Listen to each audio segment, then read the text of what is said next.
Matatanggap mo ba yung gano'n? Hindi ako naniniwala nga ang isang ina ay po pwede niyang i-abandon at pabayaan na wala man lang komunikasyon. Ang gandang buhay niya yan. Kung meron lang pagkakataon, please lang, get in touch. Di ba? Yan lang. Alright. Thank you. Anong message mo, TJ, sa tatay mo? Anong gusto mong sabihin sa tatay mo? Sana po makapagtapos siya ng pag-aaral. Tsaka po mahanap ng magandang trabaho. Okay. Nakakatuwa, di ba? O sige, sabihin din natin, Toti, anong message mo sa anak mo? Sana makapagtapos ka rin ng pag-aaral. Dalawa sila. Nakakatuwa kasi di ba po? Anyway, Daddy Toti, ano naman ang mensahe mo sa anak mo na talaga namang ang cute-cute, oh? Nak, mag-aral ka mabuti. Nandito lang ako sa nakaalalay sa'yo. Hindi kita pababayaan kahit kailan. Nag-uusap ba kayo ng daddy mo? Opo. Konti lang, ano? Okay. Ito. Meron kami konting sweetness para sa inyo. Pari kong Toti, 5,000 pesos sa pagpunta mo rito at pagsama. Maraming salamat, ha? At siyempre, hindi pa yan.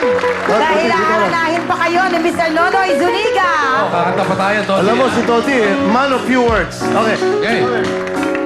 Palakpakan natin! Try to show the way so we can follow. Ready and allow your eyes to watch white tomorrow.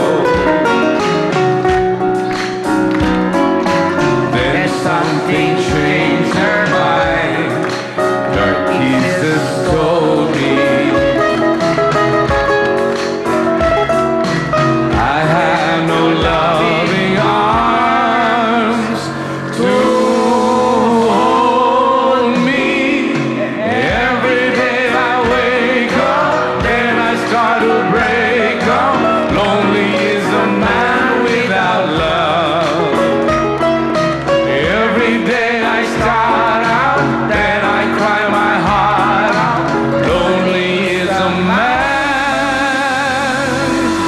without love. Okay, maraming salamat. Mr. Nonoy Zuniga and Toti. O sige, thank you. Wala, dito ka muna. Bago natin paalisin, alamin natin kung ano ang masasabi na yung home partner na Herminia. si Herminia. Hello, Herminia. Hello? Herminia, meron ka bang maiksing mensahe man lang dito sa ating kapamilya si Toti? Ma'am Toti, lalo lang po tayong manalig sa Diyos. Kasi kung sa darating at darating yung ating panahon na liligaya rin po tayo. Tama. Okay. Thank you so much, Herminia. Herminia, dahil dyan sa sinabi mong yan, meron ka rin 5,000 pesos. Bongga ka dyan. Salamat. Maraming Thank you, salamat. DJ. Napakasarap ng ganyang feeling. Oo. Alam mo, hindi ko malaman kung paano yan, pero palagi ko dapat si Toti gumawa ng talagang, marami namang ways Oo, marami. Merong internet, merong ano, di ba? Correct. Dubai, balit lang naman yan. Choplak. At least Oo. maparamdaman lang siya. Tama. O kahit amoy kandila, no? Ito na tawagin natin ang ating pangalawang kapamilya makikipagkwento sa atin Si na Flor. si Flor. 50 years old siya, second year college at Christian Theology. Magandang tanghali po, Kuya Rico. Wow naman! Happy Valentine's! Happy Thank you, thank you. Black Yeah. color yan, red. Napaka- Kumusta? Kumusta Ito, naman? mabuti po. Kumusta po ang Oo. pag-aaral? Mabuti po. Plano niyo bang mag-Madrid? Hindi po. Kasi theology. Oo nga. Bakit po? Yan ang napili ninyong... Kasi po, para lang... Kasi hindi na ako nakaka-relate sa mga anak ko dahil mga anak ko matatalino eh. Hindi na ako masyadong marunong Sobra mag-English ka dahil naman. taong bahay na lang. Ganun ba? Kaya kailangan bumalik sa eskwelahan Aba, para masigit na matuto. Ilan ba lahat ang anak mo? 4 at may isa akong adopted pa. Kaya bali 5 silang lahat. Bali 5. So, Ano paano naman? mo nahahati yung oras mo sa pag-aaral at sa pag-aalaga naman doon sa mga anak mo? Ano po, tuwing Sabado, yun ang pasok ko sa school. Ay, tuwing Sabado Oo, lang. Tuwing Sabado po. Tapos, Pagkatapos, Lunes hanggang Biyernes, yun, maghapon na nasa bahay, nagluluto dahil walang kasama, ako lang lahat. Uy. Oh, alam mo, kapag Ang hirap-hirap nga eh. ganun talaga Dahil pagka lahat may ng gawain problem. na akin eh. Gusto ko yung kurso na yan. Ang tawag dyan? Theology. Theology. Kasi second year high school lang natapos ko. At least ito once a week lang, no? Oo. Oo. Ay, may recess naman. Mayroon siyang 3-15 minutes. Nako. Yan ang Whole kukunin day. kong kurso. Ay, naku. No. Kukunin ko yung kursong yan. Yan, mag-classmate na tayong dalawa. Ganda. Ha? Classmate na tayong Hindi, dalawa. time na yon, nakagraduate ka na. Oo nga. Oo. October graduate ko na. October. Ay, Oo, pa mga kasi 2 November years ako na mag-e-enroll. Very good. Oo, tama, ha? Hintayin kita para Congrats. maging classmate tayo. Ay, talaga. Hindi, sa, Yeah. sa ibang school ako. Ay! Parang mas Ayaw mo sweet sa kayo. akin. Oh, sweet kami. Sweet na sweet kayo. Ay, nandiyan ka pala, Rico. Pasensya. May tampo ka raw sa nanay mo? Malaki. Bakit? Bakit? Kasi simula nung maliit pa ako hanggang ngayon na mag-51 years old na ako, hindi ko naramdaman ang pagmamahal niya. Bakit? Paano mo nasabi yun? Oo. Ano siya eh, kung ano ang gusto niya, yun lang ang susundin. Tapos, ngayon na may asawa na ako, may pamilya na ako, nasa akin siya nakatira, ako nag-aalaga sa kanya.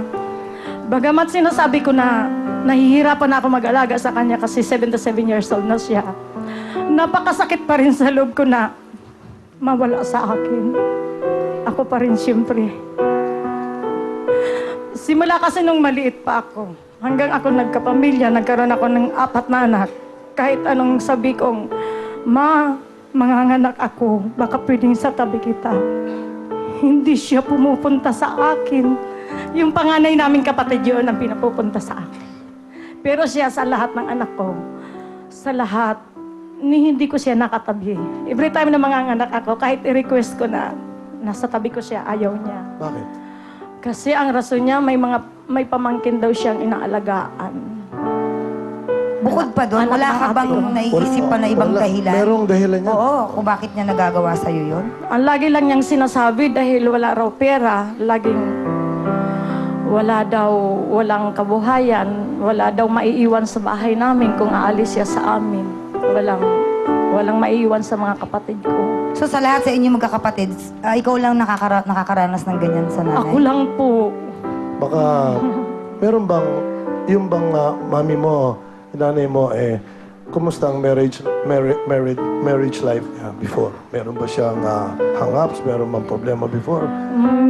Ay, mayroon kasi nagkataon ang papa ko, palainom. Ayaw niya ng ganoon. Kamukha mo ba yung daddy mo? Medyo. Kaya galit sa'yo.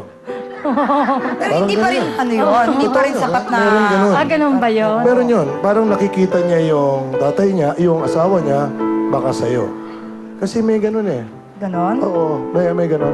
Kaya minsan, yung iba, akala na... Pero bakit sa siyam kami, ako lang ang ayaw niyang damayan? kasi ikaw lang ang kamukha yata ng tatay mo.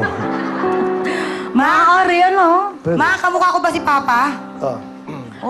Oo, kamukha ko tatay ko eh. Pero mahal na mahal ako ng nanay ko. Ako hindi. Inaalagaan mo ba siya lagi?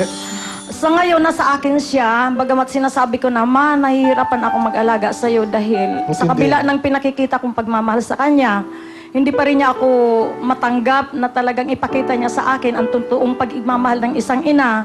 Sabi ko nga, Ma, 77 years old ka na, baka sa huling pagkakataon, bigyan mo na ako ng totoong pagmamahal. Ipakita mo na sa akin yung totoong pagmamahal bilang isang ina. Sabihin mo sa mami mo. Ayan. Sabihin mo. Itong pagkakataon mo para kausapin mo ang nanay mo. Ma, ay, ang hirap. Okay. Wait. Ma, araw-araw, halos kinakausap kita palagi. Alam mo kung gaano kita kamahal at alam mo kung gaano ako nahihirapan sa oras na hindi ako nagmamano sa iyo dahil nagagalit ka palagi. Pero sinisikap ko pa rin na intindihin, unawain kita dahil ikaw nga ang nag-iisa kong anak. Pero ilang ulit ko lang tinanong sa iyo, Ma, kung totoo mo nga akong anak.